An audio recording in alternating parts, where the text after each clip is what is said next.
iată o temă asemănătoare și peste Prut, dar discutăm sigur și pe celelalte teme ce țin, iată, de războiul de la granița noastră și, de ce nu, ne uităm și spre Orientul Mijlociu. Cu Andrei Șvarț și cu Cătălin Done de la Fix. Am revenit în direct, doamnelor, domnilor, cu partea a treia emisiunii Proiect de Țară România și discutăm, sigur, cu Andrei Șvarț, analist de politică externă, despre principalele evenimente de pe plan extern. Bună seara, mulțumesc că ați acceptat invitația. Bună seara și eu vă mulțumesc pentru invitație, o plăcere să fiu în emisiunea dumneavoastră. Aș începe de la Orientul Mijlociu, întrucât este o zonă pe care o cunoașteți foarte bine. Au fost zeci de nopți de foc în războiul dintre Statele Unite ale Americii și Iran. Au lovit mai multe ținte militare în această perioadă. Vin și replici, sigur, din partea Teheranului. Întrebarea este: de ce nu se implică în momentul de față Israelul? Sau este în continuare o operațiune comună, cum a fost la început, când a fost declanșat acest conflict? Ar putea să fie mai multe componente pentru motivul acesta. În primul rând, aș spune ceva ce poate părea neașteptat. Ne aducem aminte de 1991, atunci când a fost primul război din Golf și Statele Unite loveau Irakul lui Saddam Hussein. Ce a făcut Saddam Hussein? A ordonat atacarea cu rachete Scad de fabricație sovietică a orașelor israeliene. Israelul nu era implicat în acel război. Și coaliția pe care Statele Unite au pus-o atunci la punct nu includea statul Israel, chit că statul Israel fusese amenințat în permanență și atacat cu ajutorul Irakului lui Saddam de nenumărate ori, dar nu a fost inclus în coaliția aceea pe care Statele Unite au pus-o la oaltă, pentru că prezența unicului stat evreu din lume în acel război ar fi afectat solidaritatea celorlaltor țări, inclusiv țările arabe sunite, care s-au alăturat, ne aducem atunci aminte, acelei coaliții pentru eliberarea Cuveitului. Deci, unul dintre motivele pentru care Israelul nu este acum parte a acestei faze a războiului contra dictaturii mulahilor de la Teheran este că conducerea Statelor Unite, administrația Trump, consideră că fără Israel în acest moment, partea de PR pentru ei ar fi mai bună și reacțiile țărilor arabe sunite, care cu toate sunt ținte ale regimului terorist de la Teheran și care cu toate, după cum vedem, și cu toate se bucură că Statele Unite și Israelul au lovit în 2025 și în 2026. Cu toate acestea, populația arabă sunită are atât de multă ură față de unicul stat evreu, încât nu prioritizează acest interes suprem de natură strategică de a vedea decapitată conducerea aceasta, mă repet, teroristă de la Teheran. Și atunci partea asta de PR și în perspectiva alegerilor din noiembrie, midterms din Statele Unite, contează foarte mult. Apoi, o altă componentă este cea de natură logistică. Israelul are totuși resurse limitate în comparație cu resursele Statelor Unite, mai ales că Israelul s-a confruntat cu un război pe multiple fronturi, după cum știm, nu doar Gaza, ci și în Liban și apoi la distanță acesta cu Iranul. Israelul nu dispune de portavioane, precum au Statele Unite, nu dispune de multe avioane de alimentare în zbor a avioanelor de vânătoare, respectiv a bombardierelor. Nu dispune în aceleași numere nici de bombardiere, de avioane de vânătoare care să asigure protecția bombardierelor și distrugerea unor ținte de antiaeriană și nu dispune de rachete în aceeași măsură în care dispun Statele Unite. Deci nu este neapărat un aport egal. Cu ce contribuie Israelul foarte important este mai ales aportul de intelligence. Și nu vorbim aici de intelligence, signal intelligence, acesta prin intermediul, să zicem, internetului, prin hacking și așa mai departe, și prin alte elemente, prin sateliți, prin alte elemente de captare a informației, ci prin human intelligence, prin rețelele pe care Israelul le-a cultivat în interiorul Iranului, dar și al țărilor limitrofe, și care asigură informații foarte precise. După cum se poate vedea în mod foarte clar, unele dintre aceste informații provin și proveneau din interiorul camerelor puterii de la Teheran, ceea ce sunt convins că și Statele Unite au intelligence assets pe coridoarele puterii de la Teheran, dar și Israelul asigură asemenea informații foarte importante, informații care au dus la decapitarea regimului și apoi încă o dată decapitarea regimului. Ce vedem acum este o a treia garnitură care a fost lăsată în viață, să spunem așa, pentru că trebuie să fim foarte clari în această privință. Orice personalitate din regimul de la Teheran care actualmente amenință, urlă și așa mai departe, fie în Parlament, fie clerici, fie chiar și lideri ai gărzilor revoluționare, au fost lăsați în viață. Pentru un motiv sau altul. Nu afirm aici că ei ar colabora cu Statele Unite și cu Israelul, departe de mine să fac o asemenea afirmație. Vorbim aici mai degrabă despre probabil o analiză a personalității acestora, a modului lor de a construi în jurul lor consens și se pariază mai mult că aceștia ar putea cumva să ajungă la o abordare mai rațională în relația cu vecinii din regiune, inclusiv cu Israelul. În principal, aceasta este abordarea.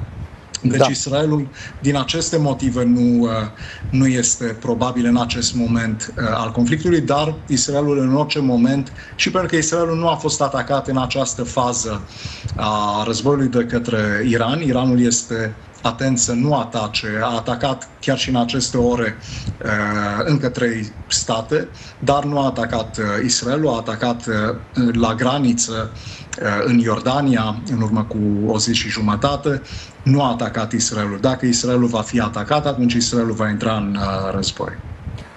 Cât de mare e riscul de extindere în momentul de față? Am văzut între Arabia Saudită și rebelii Houthi niște conflicte, să spunem, în ultima perioadă. Rebelii Houthi practic amenință că blochează portul saudit, iar Arabia Saudită sigur spune că va răspunde în forță. Trebuie să ne aducem aminte din nou că Arabia Saudită și gruparea teroristă coordonată de Iran a rebelilor Houthi au fost într-un război de mulți ani, întâi pe teritoriul Yemenului, pe jumătate din Yemen, apoi pe măsură ce Houthi au preluat conducerea în aproape întreg teritoriul, s-a extins acest război cu foarte multe victime, un război cu multe victime civile, un război care nu a fost în media internațională, implicit nici în media din România. Adică pentru oamenii care urmăresc acum emisiunea ar putea să pară șocant, ar putea după aceea să uite pe Google ce război a fost. Mulți oameni, tocmai pentru că a fost așa un media blackout quasi total. Dar multe victime pe durată de mulți ani, până la un punct în care Iranul a reușit să armeze în așa măsură pe Houthi, gruparea Houthi, în așa fel încât aceștia au putut să atace inclusiv în Arabia Saudită, au lovit cea mai mare companie saudită, cea de petrol și gaze, Aramco, și au blocat într-o mare măsură în acel moment producția și transferul gazelor și petrolului. Asta e ce face. Deci continuă practic acel război. Arabia Saudită nu are nevoie de invitație. Ei s-au oprit din acel război pentru că nu au reușit să-l câștige. Și pentru că costurile, odată ce războiul a venit și pe teritoriul lor, după cum spuneam, costurile erau prea mari pentru ei în acel moment, dar ei nu s-au oprit din intenția de a plasa din nou o conducere la Sanaa care să fie favorabilă, o conducere sunită care să fie favorabilă, controlată chiar de Arabia Saudită. Ce a făcut Arabia Saudită mai șocant este că în urmă cu câteva luni au atacat acolo altă grupare care se împotrivește milițiilor Houthi, dar care era coordonată, finanțată, înarmată de către Emiratele Arabe Unite. Arabia Saudită și Emiratele Arabe Unite erau într-o coordonare aproape perfectă timp de decenii, până de curând, până în urmă cu câțiva ani, și ne aducem aminte cum sub coordonarea Arabiei Saudite, a Emiratelor, a existat un blocaj complet al Qatarului, iarăși în urmă cu ani, tocmai pentru că aceștia sprijineau atât grupări islamiste, care, inclusiv Daeshul, da?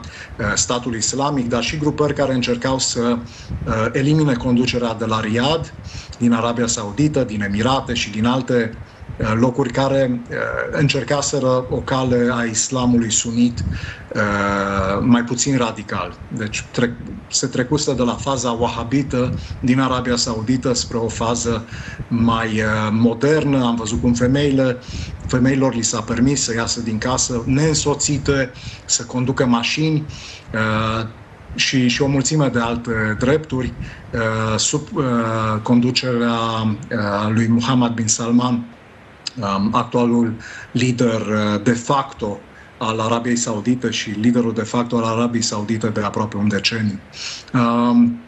Deci continuă acel război. Arabia Saudită, dacă va reuși să își îndeplinească acele scopuri în Yemen, o va face, dar asta presupune ca conducerea de la Teheran să fie slăbită sau să fie înlocuită, cel mai probabil dacă populația Iranului se va ridica în număr și mai mare decât a făcut-o atunci când, ne aducem aminte, în ianuarie, februarie, au fost acele reprimări sângeroase de pe străzile Iranului cu zeci de mii de morți. Da. Aș vrea să ne uităm un pic și spre Liban, pentru că președintele libanez va efectua sau este în vizită la Donald Trump și atunci Libanul, știu că a fost și un măr al discordiei, așa să spunem, plastic spus, între președintele american și premierul israelian Benjamin Netanyahu.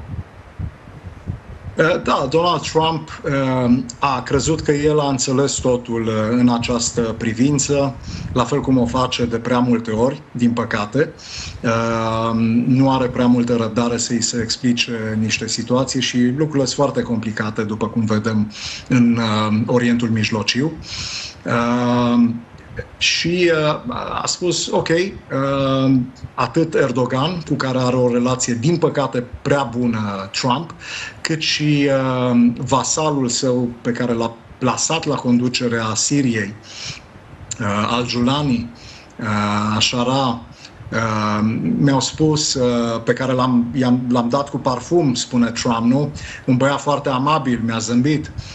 M-au asigurat că Israelul nu face bine ce face în Liban și m-au asigurat că Al-Shara, sprijinit de Turcia, vor reuși să pacifice Libanul, să asigure independența de gruparea teroristă Hezbollah a Iranului acolo și că totul va fi bine. Că Hezbollahul nu va mai exista acolo, nu va mai ataca Israelul și va fi liniște, dacă nu chiar pace, între Liban și Israel. O situație mai complicată, din păcate, decât atât. În primul rând că Erdogan și Al-Shara reprezintă o altă fațetă a islamului radical. Nu trebuie să mă creadă cineva.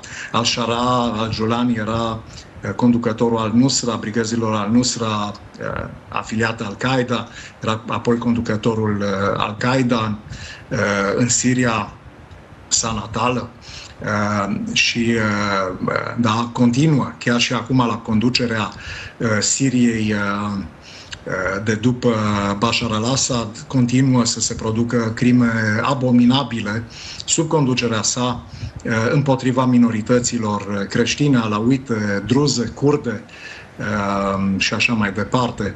Da, ei și-ar dori, Erdogan și Al-Shara și-ar dori să controleze și Libanul și să distrugă Hezbollahul. Hezbollahul absolut este un inamic al acestora și islamul șiit în general e un inamic al lor,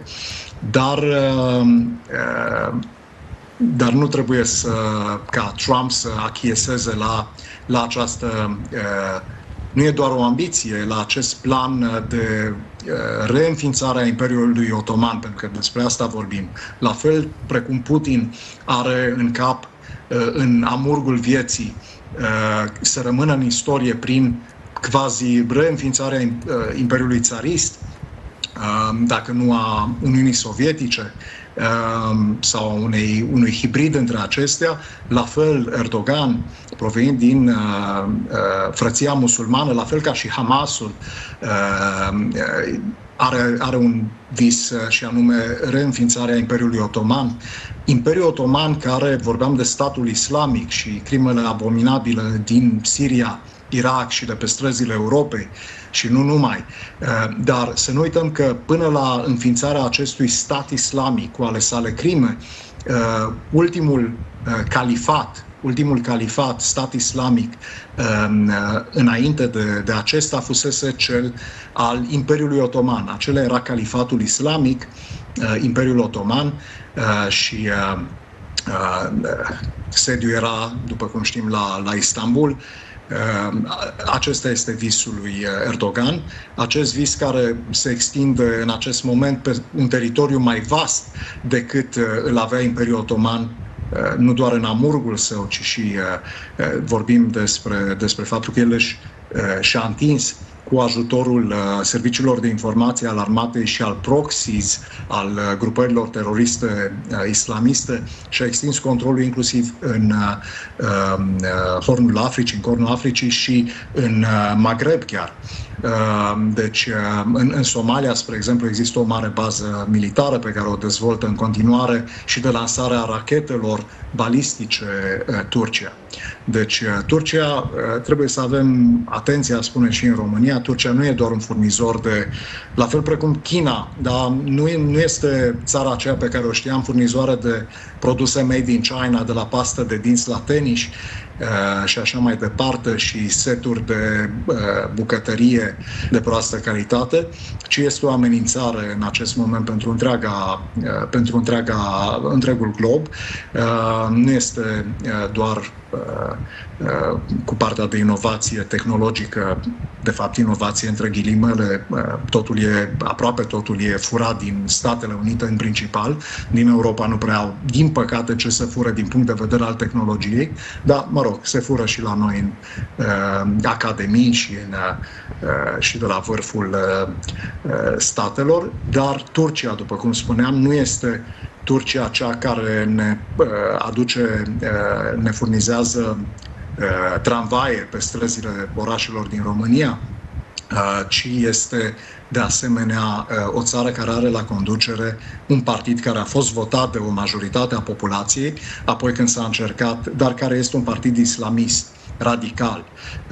Apoi când o parte a populației s-a săturat și a vrut să păstreze secularismul acela al lui Atatürk, am văzut ce s-a întâmplat cu acea pseudo-rebeliune, lovitură de stat, acea mascaradă a lui Erdogan și apoi cu atâtea alegeri care au ajuns să arate precum în Rusia, în Belarus, în Coreea de Nord și așa mai departe, cu liderii opoziției în pușcării.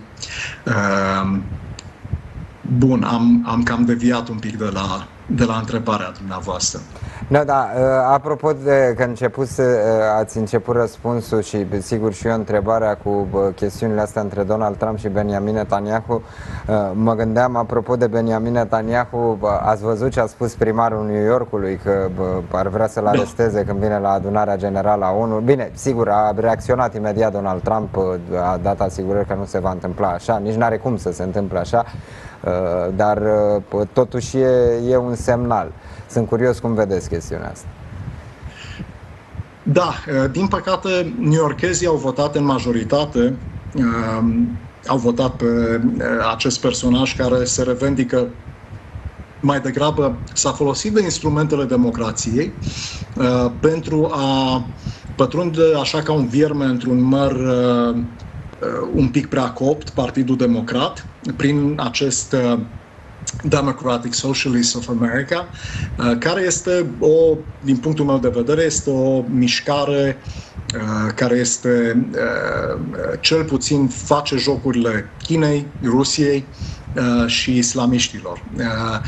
Și nu este ceva care este propriu Statelor Unite, fie Partidului Democrat, fie celui republican, dar newyorkezii, mai ales ca urmare a antagonismului unei largi părți a populației New Yorkului față de fiul New Yorkului, Donald Trump, au hotărât să îl aleagă pe cel care reprezenta opusul cel mai clar al acestuia. Și l-au ales pe acest Mamdani, care, cum să zic, Nicolae Ceaușescu l-ar fi îmbrățișat ca pe un frate, la fel cum o făcea cu Saddam Hussein, cu Gaddafi, cu Yasser Arafat și așa mai departe, cu bunicul și apoi cu tatălui Kim Jong-un,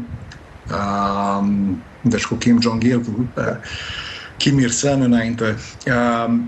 Da, deci acesta a ajuns să fie primar al New Yorkului, are implicit în subordine inclusiv NYPD și i-a venit lui în gând că el poate să ordone NYPD, poliția newyorkeză, să-l aresteze pe Bibi Netanyahu. Să nu uităm că la New York se află sediul Națiunilor Unite împreună cu cel de la Geneva și cel de la Viena, dar la New York, mai ales la adunarea generală, la reuniunea din septembrie a adunării generale, vin acolo de zeci de ani lideri ai țărilor cu care inclusiv Statele Unite nu au relații diplomatice, se află în conflict, inclusiv președinți ai Iranului au fost la New York. Da, a fost la New York. Și nu i-a arestat nimeni, sigur. Și nu i-a arestat nimeni. Nu i-au arestat Statele Unite. Unde mai inclusiv... pui că nu ai bază, adică el se referă sigur la acel mandat dat de Curtea de Justiție sau așa, Curtea Penală Internațională, da. O curte pe care Statele Unite ale Americii nu o recunosc, adică... Absolut. Absolut. Da. Și care s-a transformat într-un kangaroo court. Este politizată, este o unealtă, la fel precum sunt Națiunile Unite, din păcate, în mâna majorității. Ce înseamnă majoritatea? Din nou, se folosesc de mijloacele democratice și anume dreptul majorității de a decide pentru minorități, pentru cei care nu au ajuns să aibă majoritate, și majoritatea statelor lumii, da, după cum știm, sunt dictaturi. Da. Și bineînțeles că se alătură una alteia pentru că își dau seama, la fel precum țările lumii libere, că dacă pică una, atunci e mai ușor să pice și celelalte. Nu țările, pică dictaturile. În cazul țărilor lumii libere, dacă pică o țară, atunci pică complet și pică și celelalte. Nu pică conducerea, pentru că conducerea în țările democratice este, cel puțin în teorie, dată de popor, de majoritate. Acum, din nou, Mamdani, ce poate să facă Mamdani? Poate să încerce acest lucru, nu știu ce va ieși din asta, pentru că FBI-ul și alte autorități federale vor interveni în această privință, în acest caz, dar ar fi neplăcut să se ajungă la așa ceva, dar, din păcate, cum să zic, orice este posibil, da. Bun. Vă mulțumesc, domnule Schwarz, pentru discuție. Vă mai aștept aici la Proiect de Țară România și cu alte ocazii. Vreau spre final să mergem un pic și la Republica Moldova, pentru că am fost premier, sigur, cu o orientare ceva mai apropiată de Federația Rusă decât are